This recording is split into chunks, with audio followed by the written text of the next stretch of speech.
सगळ्यांना धन्यवाद देतो आजच्या 91-92 बॅचच्या स्नेह सोहळ्यासाठी उपस्थित असलेले अध्यक्ष आदरणीय आमचे गुरुवर व मार्गदर्शक ठाकरे सर, आमचे ज्येष्ठ बंधू Pawar sir, विस्तुते sir, Vamanrao बैसाने, SR. Patil, इतर मान्यवर.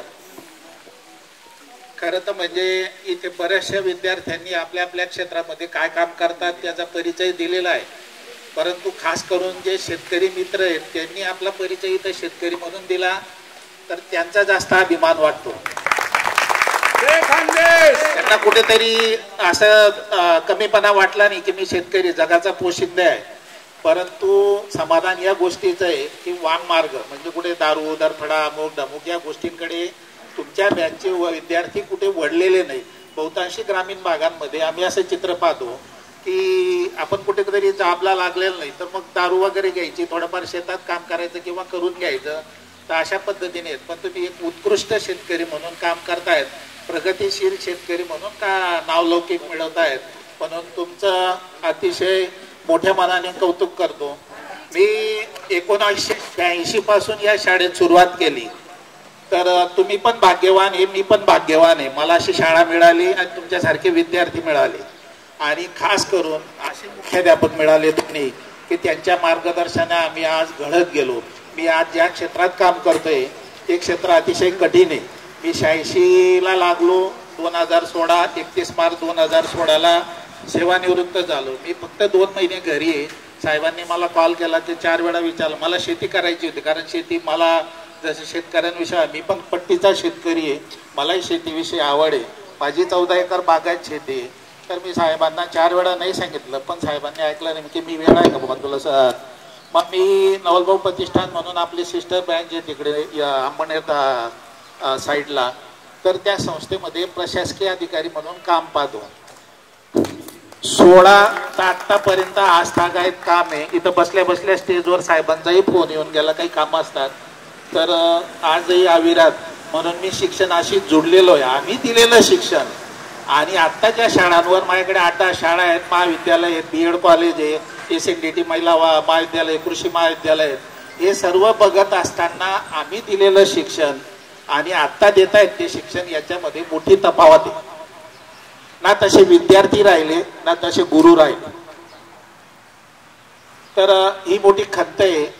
आदरणीय ठाकरे सरांचं मी कौतुक करेल की त्या काळी त्यांनी एक सहल काढली होती आणि ती सहल कॉम्प्युटर, विजय भटकरांनी कॉम्प्युटर तयार केलं. ते कॉम्प्युटरसाठी आम्ही नाशिकला गेलो आणि काचेमध्ये ICU मध्ये जसं एखादा पेशंटला ठेवलेलं असतं तसं 4 बाजूंनी कॉम्प्युटर आम्ही बघायचो. कॉम्प्युटर असं असतं आणि 2 वर्षांनी सुदैवाने ते कॉम्प्युटर जगभर प्रसार इतका झाला आणि आम्ही आमच्या नावावर 3-4 लाख रुपये पतपेढी कर्ज टाकून आमच्या पगारातनं हजार रुपये आमच्या सर्व शिक्षक बांधवांपासनं ते गोळा करून पतपेढीचे हप्ते भरायचो आणि कॉम्प्युटर लॅब या इकडच्या याच्यामध्ये सरांनी पहिली कॉम्प्युटर, जगात एकमेव मुख्याध्यापक असतील की जे तंत्रज्ञान इकडे कुठेतरी येण्या अगोदर त्यांनी या शाळेला उपलब्ध करून दिलं.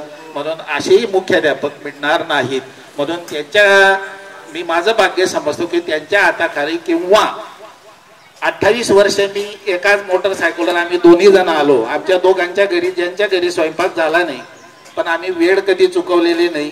मधल्या वेळेमध्ये आम्ही इथं आल्यानंतर भलेच भजी खाल्ली मधल्या याच्यामध्ये, पण आमचं जेवण राहून गेलं, पण आम्ही वेळ शाळेचा जो येतो तो अगदी तंतोतंत पाडला. म्हणून आम्ही पोरांना सांगत होतो की तुम्ही वेळेवर या. आणि आज तर इतकं समाधान वाटतं की तुमच्यासारखे पाखरं विविध क्षेत्रांमध्ये इतक्या मोठ्या प्रमाणात काम करतायत. तर आम्ही धन्य की आम्हाला कुठेतरी आम्हाला खंत वाटते. काल परवाच मी अर्चनाचा एक फोटो पाहिला आणि मला माझा नंबर हिला कसं काय मिळाला, मी बघितलं, तिला लगेच ओळखलं मी की बा ही अर्चना आहे असं.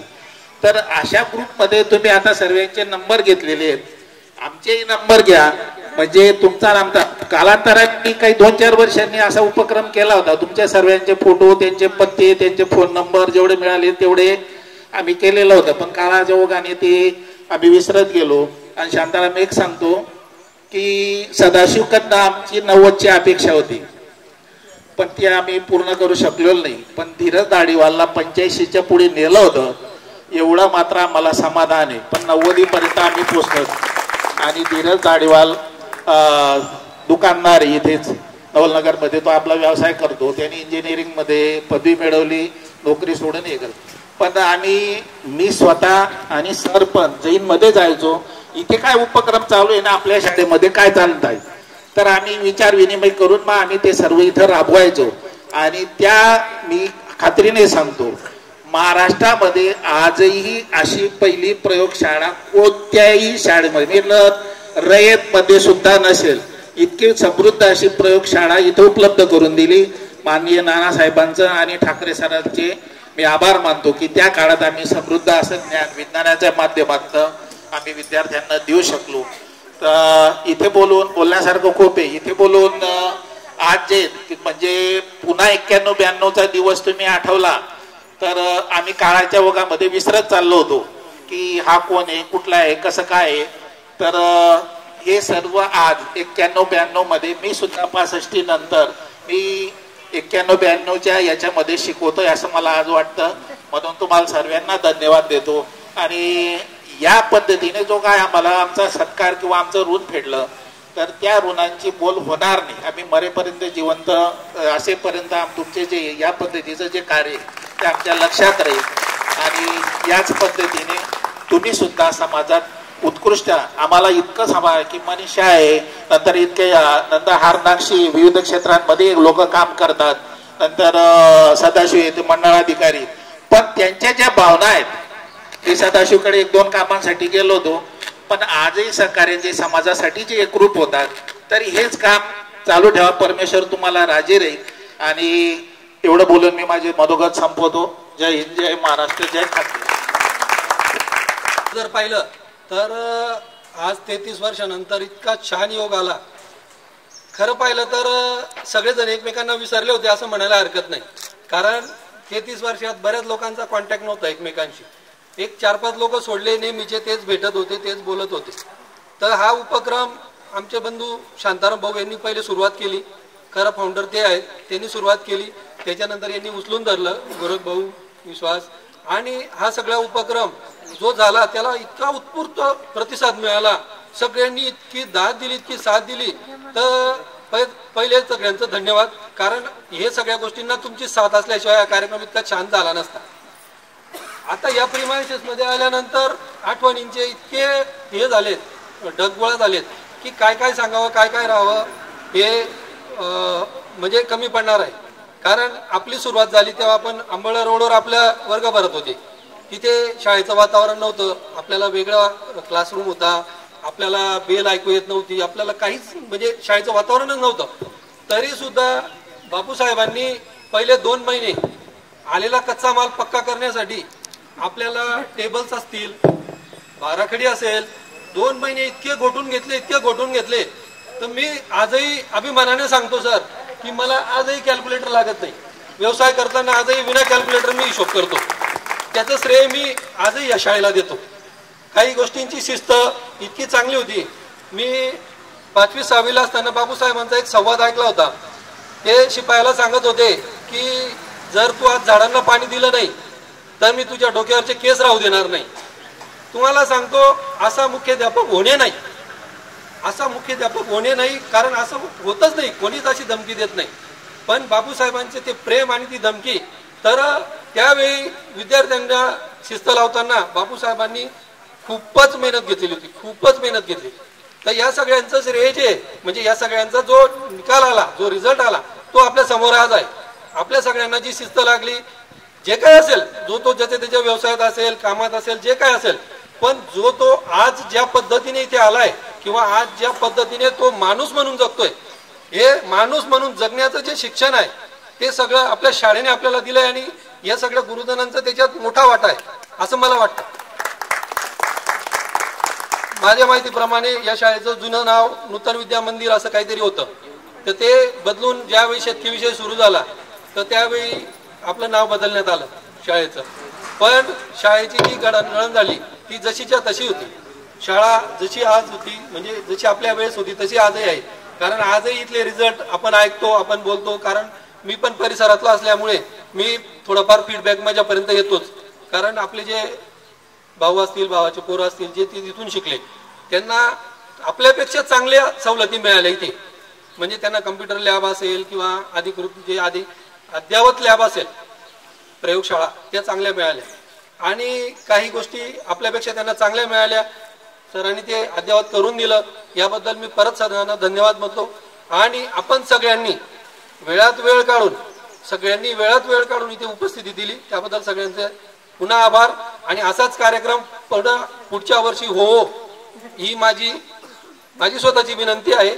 आणि आम्ही सगळ्यांच्या वतीने अशी खात्री पण देतो की तो कार्यक्रम पुन्हा होईल. आणि गुरुजनांना पण आपल्याला मी असं विनंती करतो की तुम्हाला पुन्हा या कार्यक्रमाला उपस्थित राहावं लागेल. धन्यवाद. पद्धतीने जमवलं असेल हे तुमचं तुम्हाला माहिती. अर्थात त्याच्याकरता तुम्हाला 2-4 महिने वेळ द्यावा लागला असेल. आणि म्हणून एकमेकांचे आपलं कॉन्टॅक्ट झाले आणि तो अतिशय कार्यक्रम चांगला पाहायला लागला. तर मला या ठिकाणी आता जास्त मी 5वी ते 80 ते 90 पर्यंत 89 पर्यंत इथं होतो. 89 पर्यंत. आणि मग आता सदाशिव त्याला 5वीला असेल एखाद्याला. 5वीला इंग्रजी मी शिकवायचो. ठाकरे सर 8वी 9वी 10वीला शिकवायचे. आणि काही अडचण असली तर मग सरांना विचारून घ्यायचं. आता त्या रवींद्रने सांगितलं टू बीची सहाय्यक क्रियापद ॲमिजा, त्याच्या लक्षात आहे. तर अशा पद्धतीने जेवढं करता येईल तेवढं करण्याचा प्रयत्न केला. आणि सरांची एक शिस्त चांगलीच होती. किंवा आता मी त्याच्यानंतर सर्व मी 85ला पर्यवेक्षक झालो. आणि त्याच्यानंतर आमची दुसरी शाळा जी होती संस्थेची चिंचखेड्याला, तर तिथं 90ला मी मुख्याध्यापक झालो. त्याच्या अगोदर मला काही वेळ इकडे द्यावा लागायचा, काही वेळ तिकडे द्यावा लागायचा. तर अशा पद्धतीने म्हणजे शाळेकरता आपल्याला कुठेही कमी पडता येणार नाही. कारण आपले विद्यार्थी आपण जसं स्वतःच्या मुलांकडे जितकं लक्ष देतो तेवढंच लक्ष या समाजातल्या मुलांकडे दिलं गेलं पाहिजे, अशी आमची धारणा होती. आणि ते आज चित्र चांगलं पाहायला मिळालं. कोणी सर्कल झालं, कोणी पोलीस अधिकारी झालं, कोणी आपलं DYSP पर्यंत पोहोचले. त्या सुरेखाचं उदाहरण सांगतो मी तुम्हाला. म्हणजे तिचं 9वी मध्ये असताना लग्न झालं, 9वी का 10वीला असताना. त्याच्यानंतर तो पहिला संबंध हा कोलमडला. पण ती इतकी जिद्दी होती की शेवटी आज चांगल्या पदावर पोहोचली. तर मी ज्या वेळेला इतिहास शिकवायचो, मराठी आणि इतिहास, तर त्यावेळेला माझं टीचिंग ज्या पद्धतीने असायचं त्या पद्धतीने ती नोट्स काढायची. आणि त्या नोट्सची ती जी वही होती ती मला देऊन गेली होती की सर तुम्हाला दरवेळेला तयारी करायची गरज नाही, फक्त ओव्हरलुकिंग करून घ्यायचं, म्हणजे तुम्हाला काय अडचण येणार. म्हणजे इतकी तिची कुशाग्र बुद्धिमत्ता होती. आणि असं म्हणतो आपण मुलाच्या पाय पाण्यात दिसत असं. तर त्या पद्धतीने सर्व चांगल्या पदापर्यंत पोहोचले. अगदी अतिशय आनंद वाटतो. तिथं मंगला पिसे म्हणून एक मुलगी होती आंबोड्याची, मंगला पिसे. तर ती इतकी म्हणजे शहाणी म्हणता येणार नाही, पण बुद्धिवान म्हटली पाहिजे. आणि शहाणी वेगळ्या अर्थाने नाही. तर ज्या वेळेला विद्यार्थी गोंगाट करायचे 5वी 6वीचे विद्यार्थी, तर ती मुली मला चांगलं स्पष्ट ऐकू आलं. ती मुलगी काय म्हणाली, काय रे म्हणे तुम्ही शेणातल्या किड्यावानी काय गडबड करतात म्हणे, बडबड करतात म्हणे तुम्ही. म्हणजे तिचं वाक्य अजून माझ्या लक्षात आहे. तर अशा पद्धतीने. आणि ठाकरे सरांचं एक वैशिष्ट्य असं होतं की कोणताही कार्यक्रम असो, विज्ञान प्रदर्शन असो, काही असो, म्हणजे जेणेकरून सर्व लोकांना या कामाला कसं लावता येईल आणि चांगली कामं कशी करून घेता येतील अशा पद्धतीने सरांचं एक ठरलेलं असायचं. आणि त्यांचाच म्हणजे कारण 10 वर्ष मी इकडे असल्यामुळे मी तिकडेच एक वारसा चालवला. आणि मोहाडीपासून जर विचार केला तर अंचाळ्यापर्यंत सर्वदूर अतिशय म्हणजे खूपच परिचय झालेला आहे. तर अशा पद्धतीने त्या चिंचखेडा शाळेचं एक उदाहरण सांगतो मी तुम्हाला. एक वडारचा मुलगा आहे तो दिलीप लक्ष्मण चौगुले. तो आमच्या शाळेची इमारत बांधली जायची, तर त्यावेळेला त्याचे वडील दगड फोडायचं काम करायचे. मग आता तो गरीब असल्यामुळे त्याला वेळेवर खायला मिळायचं नाही, जेवण मिळायचं नाही. मग आम्ही आमच्या डब्यातनं त्याला जेवढं देता आलं तेवढं द्यायचं. तर मग तो वेळेवर त्या पद्धतीने त्याला उशीर काय व्हायचा बा असं त्याला विचारायचं. कारण बऱ्याच वेळेला शिक्षकांकडनं काही वेळेला चुका अशा घडतात की फक्त उशीर का झाला, तर त्याच्या मागची पार्श्वभूमी जी आहे ती आपण जर लक्षात घेतली तर चांगला परिणाम होतो. मग त्याला उशीर जेवणामुळे व्हायचा, कारण वेळेवर जेवण मिळायचं नाही. मग आम्ही आमच्या डब्यातनं त्याला द्यायचो कपडे लत्ते वह्या पुस्तकं जे काही असायचं ते. तर तो 10वी 12वी पर्यंत चिंचखेड्याला होता आणि त्याच्यानंतर जेव्हा तो कोल्हापूरकडे गेला, त्यांचं गाव तिकडचं, तर त्यावेळेला त्याने दूध संकलनाचं काम केलं, दूध वाटप करणं, दूध जमा करणं हे काम केलं आणि ग्रॅज्युएट झाला. आणि ग्रॅज्युएट झाल्यानंतर आज ACBला तो क्लास 1च्या पोस्टला आहे. एवढं म्हणजे अतिशय आनंद वाटतो. दरवर्षी तो गुरुपौर्णिमेला म्हणा किंवा चिंचखेड्याची यात्रा जर असली तर त्या दरवर्षी येतो, तो दरवर्षी येतो आणि भेटतो. तर अशा पद्धतीने त्यावेळेला आम्हाला आनंद वाटतो की आमचं भांडवल जे आहे, आम्हाला आमच्याजवळ पैसा किती आहे काय नाही. तर आता बाकीच्यांनी विचार केला असेल की सर आतापर्यंत या ऍड्रेसवर कसं काय आले. तर आम्ही 1 महिन्यापूर्वी मुलाकडे गेलो होतो. तर माझ्या ती आपलं नातीने सांगितलं, बाबा म्हणे तुम्हाला हा ड्रेस चांगला दिसतो आणि म्हणून तुम्ही या ड्रेसवर तुमच्याकडे आता 91-92चे मुलं भेटणार म्हणे आणि तुम्ही त्यांच्याकडे त्यांच्या पुढे म्हातारे वाटायला नको म्हणा. तर अशा पद्धतीने त्या नातीचा आग्रह असतो आणि मुलींचा आग्रह असतो मी हा ड्रेस घालवणं मधल्या वेळेमध्ये. कारण सरांचं एक ठरलेलं असायचं, ठाकरे सरांचं, की DK पवारांची आपलं ओळखायची खून म्हणजे सफारी, मधल्या पिरियडमध्ये सफारी, नंतर आता नेहरू शर्ट म्हणजे तो पण ड्रेस असायचा. पण आज ह्या ड्रेसमध्ये आलो म्हणून बऱ्याचशा विद्यार्थी मुलींनी किंवा मुलांनी मला लवकर ओळखलं नाही. तर अशा एक नूर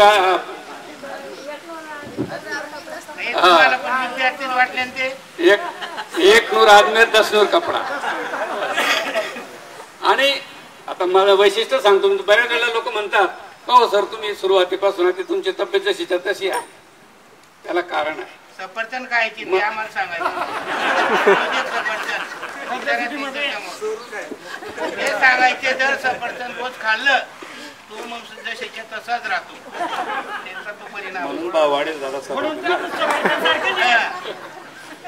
तर सकाळी अर्धा तास एक्सरसाइज करायचा, व्यायाम करायचा आणि 2च वेळा जेवण करायचं.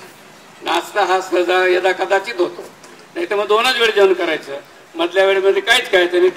आपलं 4 वाजता चहा घ्यायचा आणि पुन्हा संध्याकाळी थोडंसं वाटलं तर इव्हिनिंग वॉकला जायचं, नाही तर मग काही गरज नाही. आणि म्हणून मला आज कोणत्याही प्रकारचा आजार नाही, कोणत्याही प्रकारची गोळी नाही, काहीच नाही.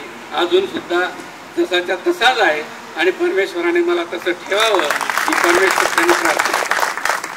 आता तुम्हाला एक उदाहरण सांगतो. डोळ्यांनी बघतो म्हणजे परमेश्वराची किती उपकार आहेत आपल्याला. डोळ्यांनी बघतो, ध्वनी परिसतो, कानी पदी चालतो, जिव्हेने रस चाकतो, मधुरी ही वाचे आम्ही बोलतो. म्हणजे परमेश्वराने आपल्याला नाक कान डोळे दिलेले आहेत, त्यांच्याने आपण क्रिया करतो. जिभेला सर्व प्रकारच्या चवी करतात, त्याच्यानंतर आपण गोड बोलतो. जिव्हेने रस चाकतो, मधुरी ही वाचे आम्ही बोलतो.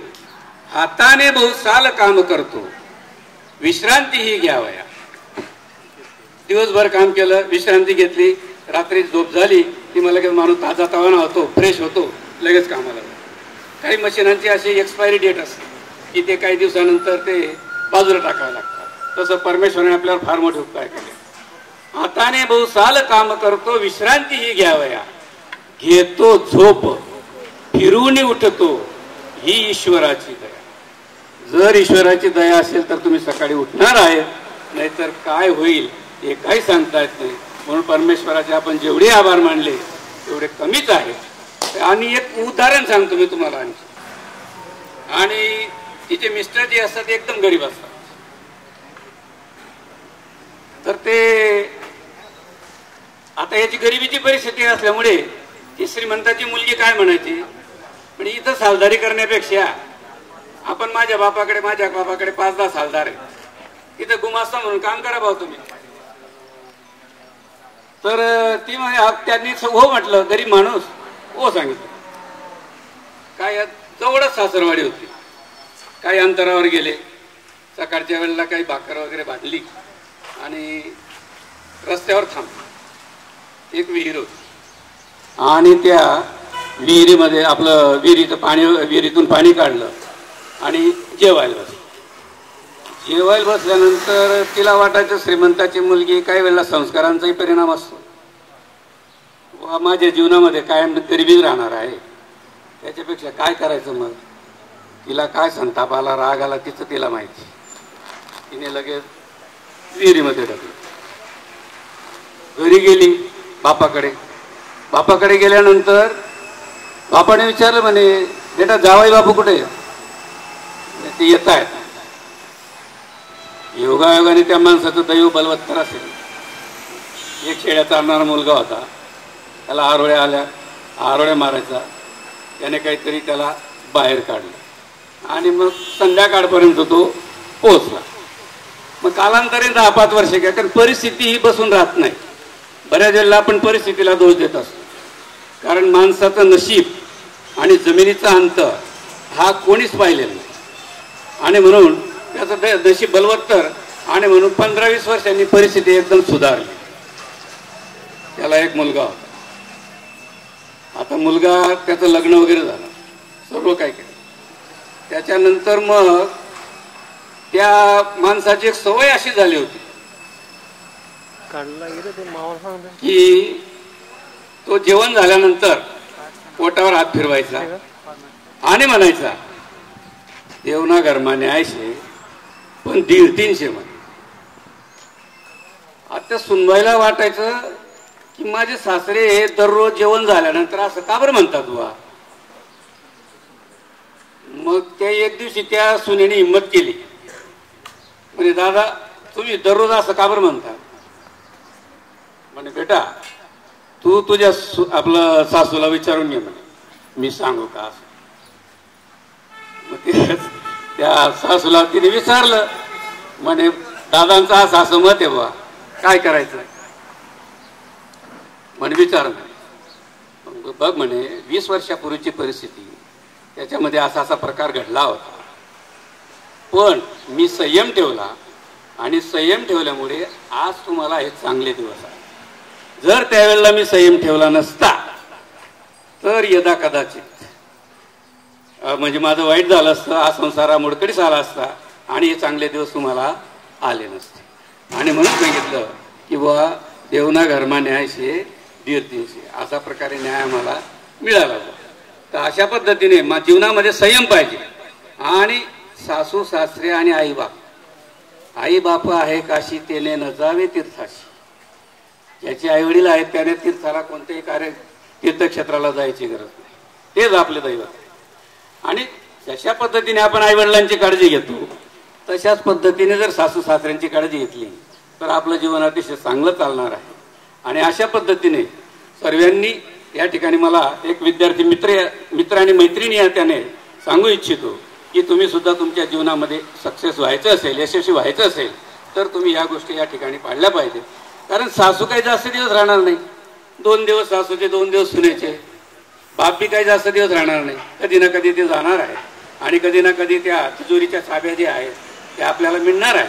आणि अशा पद्धतीने आपण संयम ठेवला आणि चांगले एकमेकांशी संवाद केला. कारण अलीकडे संवाद फार कमी व्हायला लागला. बाप बेटाचा संवाद होत नाही, मुलीचा बापाचा संवाद होत नाही, आईचा संवाद होत नाही. आणि हा संवाद आता कमी झालेला आहे. आणि म्हणून बरीचशी प्रकरणं हे आता घडायला लागतात. तर अशा पद्धतीने तुम्ही या ठिकाणी अतिशय भूतोन भविष्यती हा कार्यक्रम मी या ठिकाणी पाहतो आहे. आणि याबद्दल मी सर्वांना धन्यवाद देतो.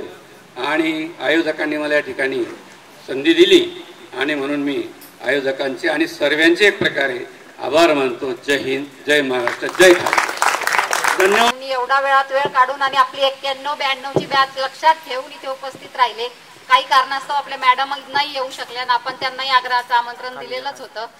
आता जसं माझ्या इतर बंधू भगिनींनी अनुभव सांगितले की आम्ही 5वी तिथे असायचो, 10वी तिथे बसायचो, तसा माझ्याकडे अनुभव नाहीये. कारण मी 8वी तिथे प्रवेश घेतलेला आहे आणि त्यानंतर मला हे गुरुवर्य लाभलेले आहेत. पण या शाळेच्या अनेक आठवणी आहेत. आणि आता असं वाटतं की अरे 3च वर्ष मी तर ह्या शाळेत खूपच कमी वेळ घालवला, अजून आपल्याला वेळ मिळायला पाहिजे होता, असं झालेलं होतं. आणि ज्या वेळेला हे ठरलं की आपल्याला हा गेट टुगेदर कार्यक्रम करायचा आहे, आपले सगळे मित्र मैत्रिणीच म्हणेन मी, कारण तो एक वेगळा टप्पा असतो. भाऊ बहीण हे नातं वेगळं असतं आणि मित्र मैत्रिणी हे इतकं निस्वार्थी नातं असतं आपल्या आयुष्यात की ते तसंच असावं. आणि हे सगळे भेटतील या आनंदाने खूपच उत्साह हे झालेला होता, पण आम्हाला खूप वेळ लागला. हे 4 महिने उलटून गेले सगळ्यांशी संपर्क करून हे मिळवण्यासाठी. आणि एक शाळेचाच म्हणजे सगळे शिक्षक लोकांना आजही मी आठवणीत आहे हरिणाक्षी म्हणून. यात मला खूप खूप आनंद आहे की मी खूप कमी वेळात मित्रमैत्रिणी जमवले आणि त्यांची लाडकी झाले. आणि एक म्हणजे माझा वैयक्तिक अनुभव जर सांगायचा झाला तर PM सूर्यवंशी सर हिंदीला होते आणि मला हिंदी विषयाची खूप आवड होती. मी सरांना सांगायची, सर मला हिंदीत काहीतरी पुढे जायचंय हो मला. मग त्यानंतर मला पंडित परीक्षेचं कळलं होतं की पंडित परीक्षा देता येते आणि डायरेक्टली BA ची पदवी त्यात मिळते. सरांना मी विनंती केली, सर मला करायचंय. सर मला चिडवायचे, म्हणजे मी एक सरांचा पाठिंबा कसा पद्धतीने तो व्यक्त करायचा आहे. खरं तर सर म्हटले काय होत नसतं असं, पंडित बिंडित काय तुझं हे का ते, म्हणजे चिडवायला सुरुवात केली. आणि मी जे जिद्दीला पेटले तर मी पंडित परीक्षेचे 2 खंड पास झाले. सरांनी माझं सर्टिफिकेट 2-3 महिने त्यांच्या जवळ ठेवलं. अगदी त्याला घडी घालून त्याची चीर पडली, ते फाटलं. म्हटले नाही तू हे करूनच कसं दाखवलं, मला नव्हतंच. मी तर तुला काही मोठा सपोर्ट पण नाही केला की कशा पद्धतीने तो अभ्यास करशील काय वगैरे. ते म्हणजे आपले गुरुवारी आपल्याला कशा पद्धतीने पाठिंबा देतात, एक त्यांची पद्धत वेगळी होती असं आपल्याला पुढे नेण्याची. तसेच सगळे शिक्षक लोक आहे. इंग्रजी बद्दल तर माझा म्हणजे एक भीती होती, न्यूनगंड होता की आपल्याला इंग्लिशच येतच नाही, येणारच नाही वगैरे म्हणून. पण ठाकरे सर त्यांच्या परीने आपल्याला खूप चांगल्या पद्धतीने इंग्लिश, म्हणजे मी 8वीला आली त्यावेळेला तर ठाकरे सरच इंग्लिश शिकवायला होते आपल्याला. त्यामुळे गुरुवर्यांचे आपल्यासाठी काही ना काही तरी हे आहेत शैक्षणिक दृष्ट्या की आज सगळे माझे बंधू भगिनी काही ना काही पदवीवर पोहोचलेले आहेत. आणि जे आज शेतकरी पण आहेत ते पण आपल्यासाठी गरजेचेच आहेत. आपण जर काहीतरी करतोय तर ते करतील म्हणूनच आपण पण उदरनिर्वाह करू शकतोय, अन्न वगैरे आपल्याला मिळू शकतंय. तर मी त्यांचेही खूप म्हणजे हे करते की नाही तुम्ही आज चांगले शेतकरी पण बनलात, ही पण खूप चांगली गोष्ट आहे. नाहीतर आजकाल सगळेच लोक नाही मला काहीतरी नोकरीच करायची आहे, कुठेतरी उद्योगच करायचा आहे. पण जर त्यांनी मनावर नसतं घेतलं की आपणही शेतकरी राहायला पाहिजे आणि आपल्या बंधू भगिनींना काहीतरी आपल्याकडून देता आलं तर देता येईल, म्हणून त्यांचेही मी खूप मनापासून आभारच व्यक्त करते की तुम्ही आज त्या पदावरती आहात शेतकरी म्हणून. असं बाकी आठवणी अशा माझ्याकडे 5वी पासूनच्या तर नाहीच आहेत, 8वी 9वी 10वी एवढ्याच आहेत. पण मी शिक्षकांचे खूप आभार मानते की त्यांनी त्यांच्या परीने खूप चांगलं देण्याचा प्रयत्न केला. आणि आपण 91-92 म्हणजे इतके अल्लड होतो, इतके की काही आपल्याला हेच नाही, कुठलंही भांडण घेऊन ठाकरे सरांकडे जायचं, ऑफिसमध्ये जायचं, सर हे झालं, सर यांनी हे केलं त्यांनी ते केलं. पण ते त्यांच्या पद्धतीने इतकं व्यवस्थित आपल्याला हँडल करायचे आणि चांगले संस्कार दिलेत त्यांनी. त्यामुळे आज सगळ्या जणी चांगल्या याच्यावरती आहेत आणि आज त्या इथपर्यंत येऊ शकलेल्या आहेत ते पण सरांमुळेच आहे. कारण ती एक ओढ आहे आपली की चला आपल्याला आपले मान्यवर भेटणार आहेत, ते भेटणार आहेत. त्याच्यामुळे माझ्याकडे असं जास्ती काही सांगायला नाहीये, पण मी एक सांगेन की मला शिक्षिका व्हायची खूप इच्छा होती, पण बैसाने सर मला त्यावेळेला भेटले नाही. कारण ते बोलले असते तर कदाचित मी त्यावेळेला सर का नाही भेटले मला माहित नाही. हो तुम्ही जिला शिकवलं ती झाली, पण तुम्ही मला नुसते भेटून बोलले असतात तर कदाचित मी झाली असते. हा मग तरी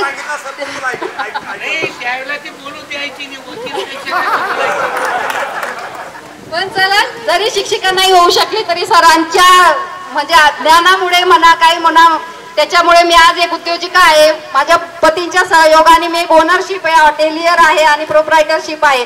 तर तिथेही सरांचं काही ना काही नॉलेज तर मला कामी आलेलंच आहे. पण खंत आहे आमंत्रित करून एक त्यांचा चांगला सत्कार सोहळा आयोजित केलेला आहे, तर खरोखर आपल्याला धन्यवाद दिले पाहिजे. आजच्या आपल्या कार्यक्रमाचे अध्यक्ष आपल्या या शाळेचे माजी मुख्याध्यापक प्राचार्य बापूसाहेब ठाकरे सर, तसेच चिंचखेडा विद्यालयाचे प्राचार्य पवार सर, आमचे ज्येष्ठ शिक्षक Didi Patil sir, Baisane sir, Vispute sir, Morche sir, Patil sir, आज एवढी मंडळी गुरुवारी आपल्या या स्टेजवर या ठिकाणी उपस्थित आहेत आणि यांच्या साक्षीने आपण हा एक विगणित कार्यक्रम या ठिकाणी आयोजित केलेला आहे. तर विद्यार्थी मित्र हो, तुमच्यामधले जे गुण होते ते गुण आम्ही आज या ठिकाणी पाहिले की बऱ्याच विद्यार्थ्यांनी आपले सुरुवातीला ज्यावेळेला आपण फेटा बांधायचा कार्यक्रम सुरू केला त्याच वेळेला तुम्ही विद्यार्थ्यांचा परिचय या माध्यमातून सर्वांनी अतिशय छान परिचय दिला. तो परिचय ऐकून आम्ही अगदी स्तब्ध झालो आणि सुन्न झालो की अरे आपले विद्यार्थी एवढ्या मोठ्या पदावर पोहोचलेले आहेत, एवढे चांगले कामं करत आहेत. काही विद्यार्थी शेतकरी आहेत, त्यांनी मी शेतकरी आहे असं अजिबात समजायचं नाही, कारण शेतकरी हा जगाचा पोशिंदा आहे. जर शेतकरीने काम बंद केलं तर सर्व आर्थिक गुण मिळेल. म्हणून सर्वात प्रथम प्राधान्य शेतकऱ्याला दिलं पाहिजे. विद्यार्थी मित्रो, ही जी शाळा आहे या शाळेला एक चांगला मुख्याध्यापक आपल्याला लाभले, त्यांचे आपण प्रथम धन्यवाद दिले पाहिजे. ते विद्यार्थ्यांसाठीच नाही तर शिक्षकांसाठी सुद्धा त्यांची एवढी तळमळ असायची की शिक्षक हा वेळेवर आला पाहिजे, माझा शिक्षक हा निर्व्यसनी असला पाहिजे, याच्यासाठी खूप त्यांचे प्रयत्न असायचे. म्हणून या ज्या शाळेमध्ये तुम्हाला जे संस्कार मिळालेले आहेत हे खरे संस्कार त्यांच्यापासून मिळालेले आहेत. त्यांचे संस्कार आम्ही अवलंबले आणि आमचे संस्कार तुम्ही अवलंबले. अशी एकमेकांची देवाणघेवाणाच्या प्रक्रियेमधून आपण एक सुज्ञ नागरिक तयार झालेलो आहोत.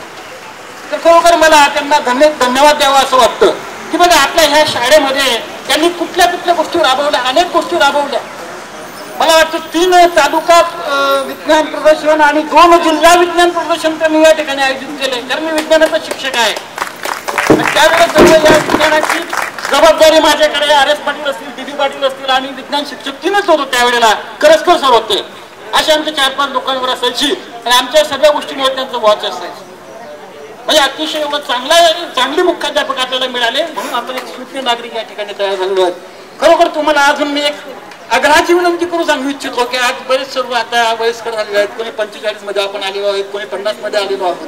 तर आज आपण आपली जी मुलं बाळं असतील तर मुला बाळांवर संस्कार ठेवण्याचं कार्य महत्वाचं करायचं आहे. कारण आता पिढी खूप बदलत चाललेली आहे. अनेक वेगवेगळे प्रकार समाजातून घडायला लागलेले आहेत. ती एक प्रकार घडणार नाही त्याच्याकडे आपण लक्ष द्यायचंय. आपल्या पालकांकडे आपण पालक म्हणून आपल्या पाल्यांकडे लक्ष द्यायचंय. आम्ही तुमच्यावर लक्ष दिलं म्हणून तुम्ही आज घडले, नाही तर तुम्ही बिघडले असते. म्हणून आपण आपल्या मुलांनाही संस्कार घडवा, एकमेकांना बोलण्याचं त्यांना माध्यम सांगा. तुम्ही सुद्धा तुमच्या आई वडिलांशी सुसंवाद साधा, तुमच्या पालकांशी सुसंवाद लावा, समाजाशी सुसंवाद साधा, म्हणजे सगळ्या गोष्टी आपल्या व्यवस्थित होतील. खरोखर संयोजकांनी आयोजकांनी या ठिकाणी अतिशय सुरेख असा कार्यक्रम सादर केलेला आहे. आमचा सत्कार सर्वांनी केलेला आहे, आमचं स्वागत येताना केलेलं आहे, सुरुवातीला नाश्ता दिला आहे. खरोखर तुम्हाला धन्यवाद दिले पाहिजे. आज आपली ही एक छोटीशी शाळा होती. या शाळेमध्ये सुरुवातीला बैसाने सरांनी पहिला तास घेतला, नंतर दुसरा तास DB पाटील सरांनी घेतला, तिसरा तास पवार सरांनी घेतला, मधली सुट्टी झाली त्याच्यामध्ये सदासू येऊन बोलला. आता 4था तास माझा विज्ञानाचा झाला, 5वा तास ठाकरे सरांचा होईल. महिना अखेरल्यामुळे शाळेला सुट्टी राहील. हे बोलून मी माझं भाषण संपवतो. धन्यवाद. कोणाची जी संवाद आहे तो राहील. व्हॉट्सअपच्या माध्यमाने आपण एकमेकांशी जवळ आलेलो आहेत. पुन्हा अजून जवळ येत राहू. अशा प्रकारचे कार्यक्रम घडवताना तुम्हाला जास्त अडचण येणार नाही म्हणून ग्रुपवरून एखादा मेसेज दिला म्हणजे तो सर्वांपर्यंत पोहोचतो. एवढं बोलून माझे 2 शब्द संपवतो. जय हिंद, जय महाराष्ट्र. धन्यवाद सर. हा पुढे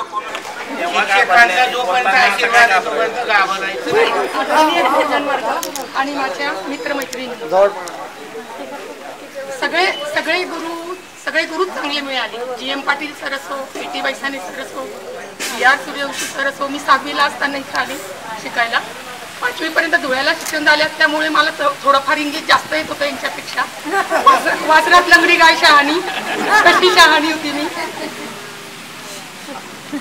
तशी मी शहाणी होती म्हणजे इंग्लिशमध्ये थोडंफार. अजूनही मला इंग्लिश बोलता येत नाही, समजतं मात्र बोलता येत नाही. 10वी पर्यंतच शिकली. 11वी 12वीचे बाहेरून पेपर दिले. तर त्याच्यानंतर शिक्षण हा विषय माझ्यासाठी बंद झाला. काही लग्न करून टाकलं. लग्नामुळे पुढे काही शिकू शकले नाही. पण मला इच्छा होती. माझ्या मैत्रिणी मनीषा, निकिता, निर्मला या शिक्षिका झाल्या. मला खूप इच्छा होती की शिकावं पुढं, पण पुढं शिकू नाही शकली. मला त्याचं काही दुःख आहे, अजूनही दुःख आहे की मी शिकू नाही शकली. पण मी 23 वर्षापासून ट्युशन घेते.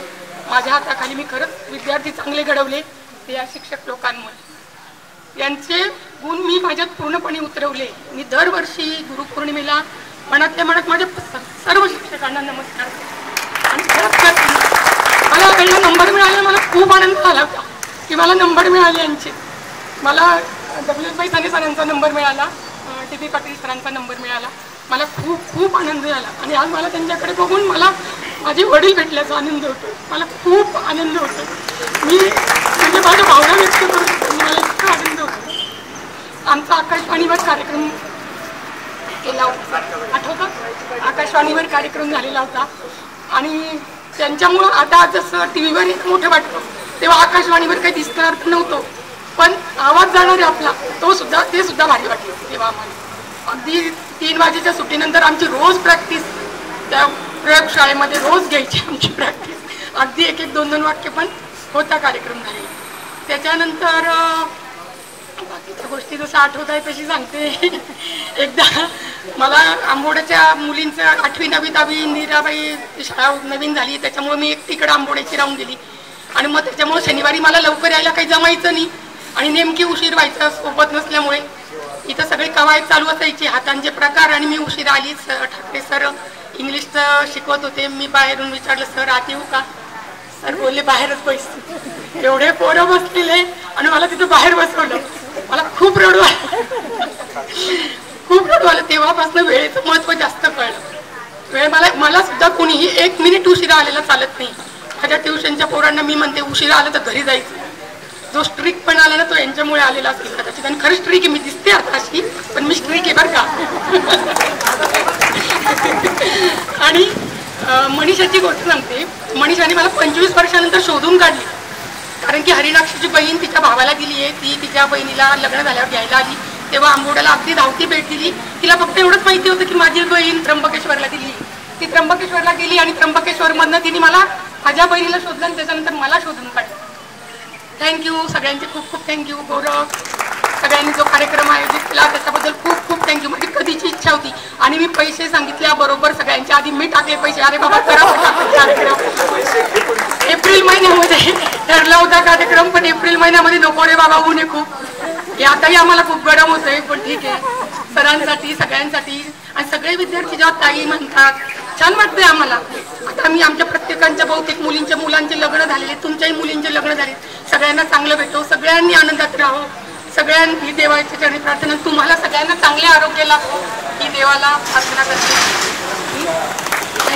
आणि मैत्रिणी, आता बापूंबद्दल जर बोलायचं म्हटलं तर पूर्ण संध्याकाळ होईल, तरी अपूर्ण पडेल. म्हणून बाकीच्यांनी बापूंबद्दल जे बोललंय त्याला माझे पण सहमत आहे आणि सगळ्यांचं सहमत आहे. परंतु आता आपलं जे बोलणं आहे की 33 वर्षानंतर आपण एकत्र आलोय. काही मित्रांनी लवकर त्याला होकार दिला, काही मित्रांनी होकार दिला नाही. आपला शांतारामने तो म्हणजे जसं एक संस्थापक असतो तसा गटचा संस्थापक येतो. नंतर गोरख आणि मी पण त्यांना थोडं काहीतरी मार्गदर्शन केलं किंवा त्यांना मदत केली आणि खूप अनुभव आले. काही मित्र काय म्हणायचे, आम्हाला पैसे द्यायचे नाही, रिकामं काम करायचे नाही, काही नाही. परंतु मित्र, मी या ठिकाणी कशामुळे जास्त मेहनत घेतली, कारण मला 2 महिन्यापूर्वी हार्ट अटॅक आला होता आणि मी मृत्यूच्या दारामधून बाहेर आलोय. म्हणून मी मेहनत घेतली की माणसाचं जीवन हे असं आहे, पाण्याचं ते म्हणतात ना, पाण्यानं बरोबर आहे. म्हणून माणसाच्या जीवनाच्या काही कारणाने कंडक्टरवर बसला केव्हा तिकीट काढून देईल सांगता येत नाही. म्हणून सगळ्यांनी एकदम आनंदामध्ये राहायचं, सगळ्या मित्रांना भेटायचं आणि कोणी कोणाच्या इथं इगो दाखवायचा नाही. मी पैसेवाला आहे, मी श्रीमंत आहे, तो शेतकरी आहे. बाकीच्या मित्रांचं तेच असतं, तो शेतकरी, त्याला डिमांड नाही. अरे पण तो आपला बाप आहे, शेतकरीवाला बाप आहे, तो बिघाडी जर आपण घासू. म्हणून शेतकरीने कोणीच कमी जगार नाही. आणि सरसने सांगा किंवा पवार सरसने सांगा किंवा सदाशिवने सांगा की आई वडिलांची सेवा करावी, सासू सासऱ्यांची सेवा करावी. 20,000 खर्च करीन आपण बालाजी जातस, शिर्डी जातस, काही काम नाही. आई वडील आडे 2 दिन दुसऱ्या अंतर खातस. म्हणून मित्र, देवनी सेवा नाही कधी चाली. आपला बंधूसली बी सांगणे, आपल्या आई वडीलची सेवा करा आणि भगिनीतली बी सांगणे, सासू सासऱ्यांची सेवा करा. जर तुम्ही केवढेही कलेक्टर झाले, कितीही तुम्ही उंच पदावर गेले, कितीही श्रीमंत झाले, आई वडिलांची सेवा जर नाही केली तर तुम्हाला समाजामध्ये डिमांड नाही. तुम्ही गावात तुम्हाला वाटत असेल मी श्रीमंत आहे आणि मी मोठ्या पदावर आहे, काही कामात तोंडावर लोक चांगलं बोलतील, म्हणून आपली कीर्ती लोकांनी मागे बोलायला पाहिजे, मागे आपलं नाव काढायला पाहिजे. म्हणून मी सगळ्यांना हीच विनंती करतो की तुम्ही आई वडिलांची आणि सासू सासऱ्यांची सेवा करावी. कुठल्याही देवस्थानाला जायची गरज नाही.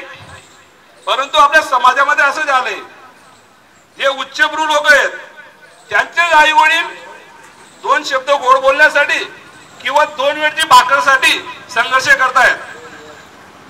अनाथ आश्रम हे आपल्या लोकांचे जे उच्च शिक्षित आहेत त्यांचेच आई वडील अनाथ आश्रमामध्ये आहेत. एकाही शेतकऱ्याचे आई वडील सापडणार नाही. म्हणून उच्चभ्रू लोक आहेत यांची जी धारणा आहे की म्हातारे आई वडील आहेत, काही लागत नाही, म्हातारे आई वडिलांना काही लागत नाही. चांगलं बोलणं, नातवंड जेवण असणं आणि 2 वेळचे जेवण आणि जे काही दवा लागत असेल ते. परंतु एकच बाप असतो तो 4-4, 5-5 मुलांना सांभाळून त्यांना नोकरी करतो, पण 4 मुलं असून एक बाप सांभाळला जात नाही. ही शोकांतिका आहे. म्हणून सगळ्यांना, माझ्या मित्रमैत्रिणींना माझी हात जोडून विनंती आहे अजून पण, कारण आई वडिलांची सेवा करा, सासू सासऱ्यांची सेवा करा. तुम्हाला मोटाकी विकत घ्यायची गरज नाही, ऑटोमॅटिक मोटाकी मिळेल तुम्हाला. एवढेच सांगतो. आणि जे आपले मित्रमैत्रिणी आले 33 वर्षानंतर एकत्र आले, खूप उत्सुकता होती. अनेकांना आम्ही फोन केला, उडाउडीचे उत्तर आले, काही आले. बाकी ज्यांची परिस्थिती नाही होती पैसे द्यायची तरी आम्ही त्या ग्रुपमध्ये सांगून दिलं की भाऊ ज्यांची परिस्थिती नसेल तरी ते कार्यक्रमाला येऊ शकतात. असतं काही लाख रुपये देऊ शकतो, काही 10 रुपये देऊ शकत नाही. माणसाची परिस्थिती असते.